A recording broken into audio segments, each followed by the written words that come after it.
Let's move back to the front pages. Daily Express this morning, rubbish idea, ? Residents, wait for this. I mean, the whole thing is absolutely nutty. Can I have 11 bins? I heard you say that before we came on air this morning. Where do you put 11 bins? I don't know. So householders are being burdened by an increasingly complicated and confusing rubbish sorting system. Well, can we just scrap this net zero rubbish, please? Yes. Please? It's rubbish. Yes, well, there are... That is a policy of a major political party. One council is offering up to 11 bins. Most areas across the UK have 3 or fewer.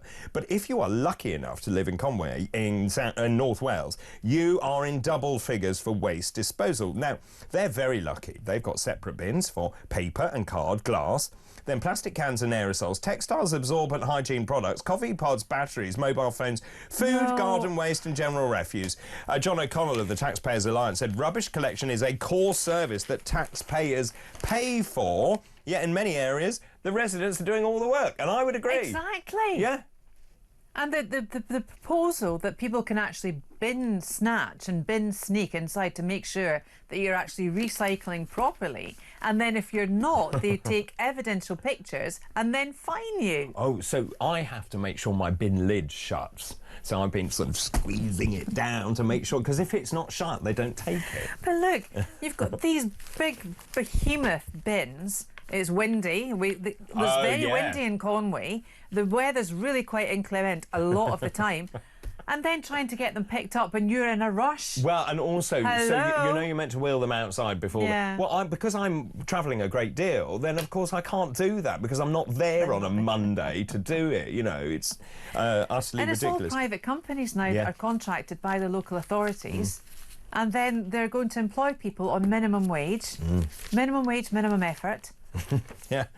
Let's move to The Sun. We've talked about this. Axel Rudy Cabana, furious treats for a beast. Axel Rudy Cabana can buy Maltesers and McCoys despite attacking a guard with boiling water, as we mentioned earlier. He's in Belmarsh. The Daily Mirror this morning, their front page, the BBC... Oh, Strictly bombshell. BBC dumps Wyn. Wyn Evans has been axed by the BBC after the scandals that dogged his time on Strictly. I was just drawn to this. Free inside, you've got a bird spotting pull-out, Claire. Just thought I'd mention it. You and your parakeets. I like parrots. I know you do. Yeah. You've said. Yeah, I should say good morning to Max, the parrot. Do, and that'll set it off. Just Morning. And the Daily Star. Your poor mate. No, I'm really not well. Daily Star. Sick as a Cheers. parrot. Morning, Max. Stop it! Tears of a clown. It's no fun for clowns. This is actually... I hate clowns. I've always found them really frightening. Yeah, I don't like them. It's no fun for clowns as Gen Z don't like red noses and custard pies. But comical politicians have us rolling in the aisles, do they? Well, who have they got? Oh, they've got Starmer at the back there. They've got Trump. And they've got Johnson. Boris. But who's that one? I really don't know. I don't know who that one is. Or maybe it's a real clown. Oh, that probably is a real clown. And then Michael Gove as well. And also, I think, just having read this earlier on, they were talking about that clowns have had to change their act. Here we are. Clowns are putting down their custard pies over fears they would offend folk. Apparently, they can't put a custard pie in anyone's face anymore because it's not funny. It was never funny, actually. You have to be careful not to upset anyone, apparently. But anyway, so that's all the front pages.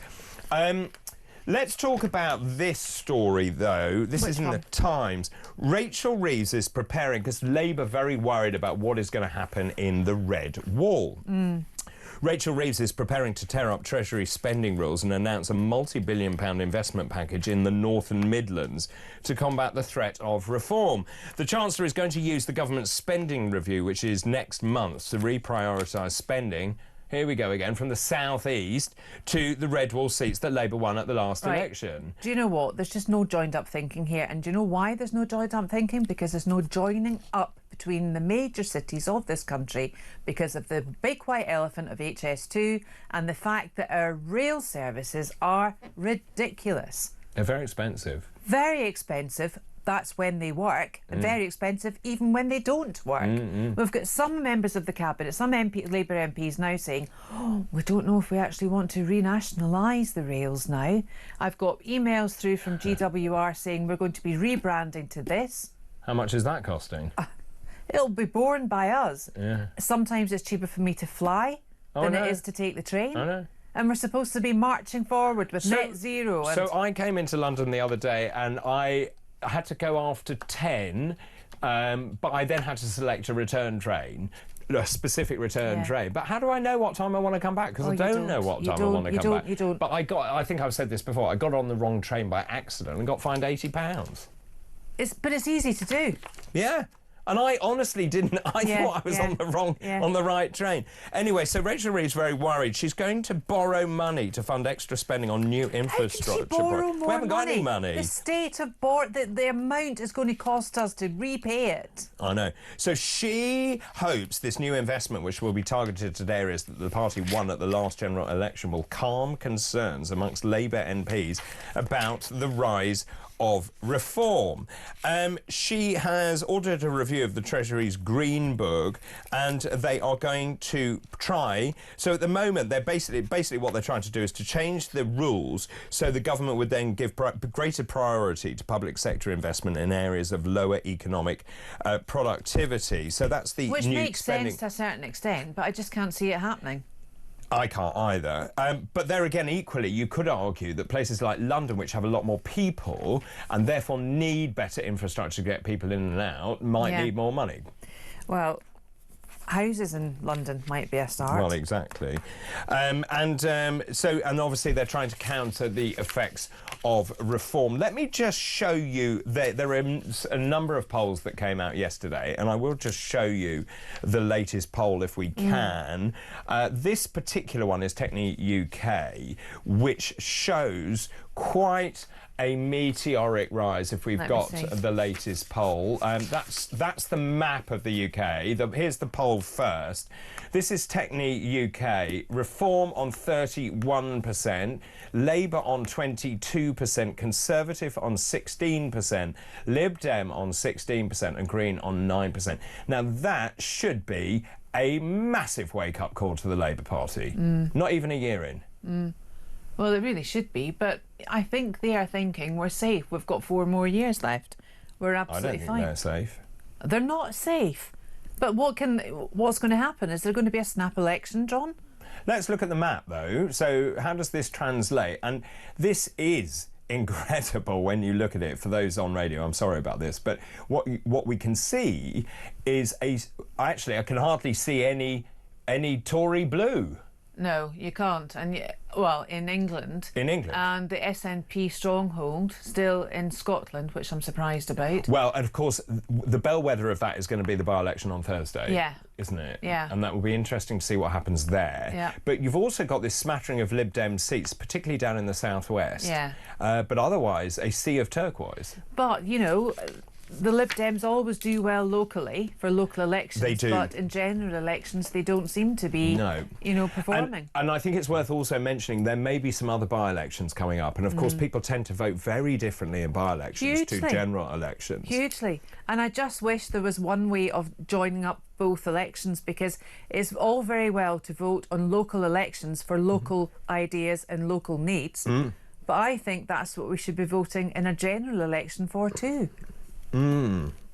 So we shall see. I mean, let's have a look at the by-elections. Let's see. I don't want to make any comment on the one in Scotland that's coming up on Thursday. Yeah, on Thursday in Lark Hall. It will be very interesting to see how that turns out. Of course, as you say, Scotland tribally, traditionally, an SNP stronghold. Yeah, yeah. And of course, you've got John Swinney, head of the SNP, coming out to say, don't vote for Labour, vote for us. We're the only party that can keep reform out. Yeah, it's absolutely. I wish SNP would get out, shut down that shortbread Senate. It's absolutely fascinating. Let's take a call now. Violetta is on the line from St Albans. Good morning. Good morning, Dr. David. Hello. And of course, adorable. That's very sweet of you. From Dr. Renee. Oh, yes, yes. I haven't seen her for a while, actually. Yes, Kat. Okay. I think we need to have a reunion of doctors in the pub. Absolutely, yes. Yes. I'm an intensive care sister, by the way. Sorry? Hey, I'm an intensive care nurse. Oh, brilliant. Yeah, of course I am brilliant. Of course you are. I need you when I'm seriously ill. Absolutely, yes. And I will need you when I'm ill. Right. So what's on your mind this morning? Okay, Doc. about this immigration. Yeah. I am a foreigner. I came here from Switzerland Yes. as a trained nurse. I had to marry the love of my life, a British man, a doctor of science, and a businessman. We have got 2 sons who are by now adults and highly educated. Now, on the way to the nursery and schools, once upon a time, when I was still living in my previous house for 15 years. Can you hear me? Yes, I'm listening intently. Oh, okay. Sorry. I've heard some kind of a strange noise in the background. On the way to the school, because I was walking my sons to socialize them, because people with dogs socialize the dogs, and people with children socialize children. And on the way to school, I would bump into that friendly lady. Let me just say that she was differently dressed than me, who is European. And she had a big smile on her face. Yes, we were walking in the same direction to the same school, excellent school, nursery and stuff. But she did not speak English. Okay, I've seen her husband as well. Well, he did not look like, I'm not mentioning the nationality, as one of my doctors and consultants on the intensive care unit. Trust me on that one. They have lived in a council house, and because they have expanded their family to have 7 children in those 15 years. Wow. They have got the second council house. I got to the first one for the convenience, of course, for instance, those boys and girls. I guess they would have the third one for the in-betweeners. I'm sorry, that is what I have to say. Who is paying for that? Well, I think it's a very good point. I share your sentiment. Who is paying for that? Really good to talk to you, Violetta. Thank you very much for your call of this morning, Violetta there from St Albans. Lots of you getting in touch. Jill in Berkshire. Good morning, David. The amount of benefits being given to illegal migrants is absolutely obscene. How come MPs, including Lindsay Hoyle, spend taxpayers' money like it's going out of fashion? I think they should all suffer like the rest of us, the working British people, and not be allowed to claim expenses for anything more. Great show. Jill, thank you for that. Let's take a voice note now. This is Sarah talking about that benefits bill. Good morning, Sarah. Good morning, David and Claire. It's Sarah from Croydon in Surrey. It makes my blood boil talking about this benefits bill. I'm a sole trader. I run a very successful business, but my outgoings increased last tax year by 36%. If it continues, it's unviable, and my standard of living is going down as a result. I work 7 days a week. I cannot work any harder, and bills are going up, all because of the decisions of this government and the previous government, and I am livid and I'm fed up with it. I didn't receive any help during COVID because I was a brand new business. Yeah. And I will never, ever forgive the Conservative government for that. I was fortunate. I had savings. I had inheritance when my nan passed away, but I will never recoup that money back. So I will never forgive them.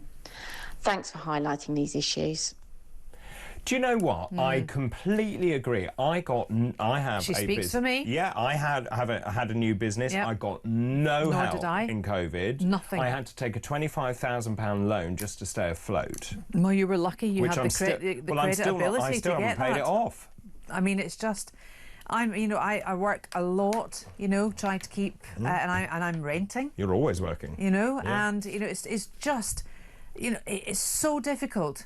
I just that call resonated with everything that I and a lot of people have gone through. But it goes back, I think it goes back to the bigger problem, which is that no one in Cabinet has ever run a small business. They have absolutely no idea how hard it is. No. And in terms of things like employers' national insurance contributions... Which have now gone up. Yeah, so you've got small businesses, and people tell me all the time, like electricians and plumbers, they can't take people on because they can't afford it. Yeah, it's so true. And there's no apprenticeship schemes. Well, and there's just nothing. What was it Thatcher brought in? The YTS, the youth training schemes. If you leave school at 16, if you're disenfranchised with school or academia is not for you, leave. Join the army or get an apprenticeship. I think it's a real travesty, actually, that... Scrap net zero as well. Well, I would agree with that keep- as well. I mean, the whole thing is, and also we contribute 1% of global emissions. I know. So what is the point? What is the point? And I don't think there is a point. And in fact, I was reading this morning about Ed Miliband. 11 bins. Well, He should be banned. he should be banned. Put in the bin. Ed Miliband. Ed Miliband. Good morning, David. This is Mike in Cheshire. Regarding the bins, since you mentioned it, and recycling, we've just been informed that we are responsible for any damage to our bins. And if they need replacing, we now have to pay for our bins. The only people that actually cause damage to the bins are those people who collect them. Now we have to prove they were not responsible or we get charged all the best. That's ridiculous. Do you know What is when- it called? It's like a dystopian nightmare. You get charged for everything. So when the bin men have been, it looks like I've been burgled because they're all thrown around. They're just basically dumped outside the house. And back to weather. And back to weather, yeah, absolutely.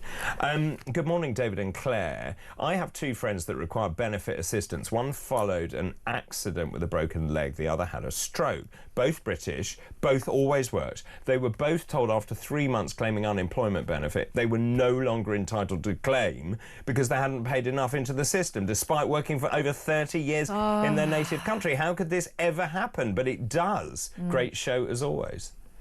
And it's so depressing, isn't it? It really is. Thank you for that, Mary. Thank you. Very good message indeed. Keep all those messages coming in, please. I know many of you very upset about that front page of the Telegraph this morning. If you are just waking up, I'll just show you again. Foreigners claim £1 billion a month in benefits, which you and I and Claire are paying for. Well, I'm David Bull. This is Weekend Breakfast, joined by Square Sausage Lady Claire Muldoon. Morning. Good morning. What a lovely morning we've had, actually. Yes. Isn't it lovely? It's been so quick. Can you bring some square sausage in next I will. time? Yes. I will. And some black pudding. Oh, yes, love it. Haggis would be nice too, yes. Right, let's talk about this. This is in the Telegraph. Whitehall has spent £27 million. I mean, because we've got so much money, Claire, the government doesn't know what to do with it, right? Pray tell, what have they spent this money on? So they've taken this very small amount of money, 27 million quid, and they spent it on diversity in a single year. This is the first ever audit of bureaucracy wokery. This is from the Cabinet Office, right? It was commissioned by the last Conservative government. There are 380 equality, diversity and inclusion staff in the civil service. 380 of them. They're paid £53,000 on average. Their salaries cost £20 million overall. And the EDI staff in departments have been criticised for promoting contested theories such as there is a spectrum of genders, that people can be guilty of microaggressions towards other people based on race, gender or sexuality. Get rid of the whole blinking lot. Yep. I actually read a report that I thought that in hospitals or indeed in departmental governance departments, you can't pay money now for rainbow lanyards and things like that because they are a waste of money. Good. Well, they are. They are. What do they do? They don't do anything. I told you that at Ipswich Hospital there is a rainbow crossing. Why do you need that? You don't need them at all. No, you don't. So they spent all this money. Also, they then spent 800 grand, because that's not much either, on external benchmarking and membership of EDI organisations such as Stonewall, which we know... Well, no, Stonewall, no way. And that's £27 million of taxpayers' money. I know. 700,000 on top of that went to diversity and inclusion staff networks. Oh, that's just ridiculous. That's a private members club for people on the fringes of society and minorities. Fringes of society, I might pick you up on that. But pick me up in it. Well, no, but you just don't need it. Let's just make sure that everyone is treated equally. Exactly. I mean, regardless of race, creed, sexual predilection, right, whatever. I agree. There are 570 diversity staff networks in government departments. 570 of them. And there's only, what, 26 letters in the alphabet? There are 2,965 committee meetings, so I don't know. How many colours of the rainbow are there? Richard of York Game Battle in vain. Richard of York Game Battle in vain. What's that, 7? I don't know. 7. 7. 7. Thank right. you. Yeah. Reform UK has made slashing diversity and inclusion roles a key part of its policy platform. Now, let's talk about Carry On, titty you not. I love a carry-on film. I don't like them. Don't you? No. Why? Because they're not funny. They're very funny. they're not. Oh, Carry On Doctor's Do you marvellous. like Benny Hill as well? Yeah. Carry On, very funny. Barbara Windsor, Carry On Camping, when she did that and her bra came off. It's all very funny.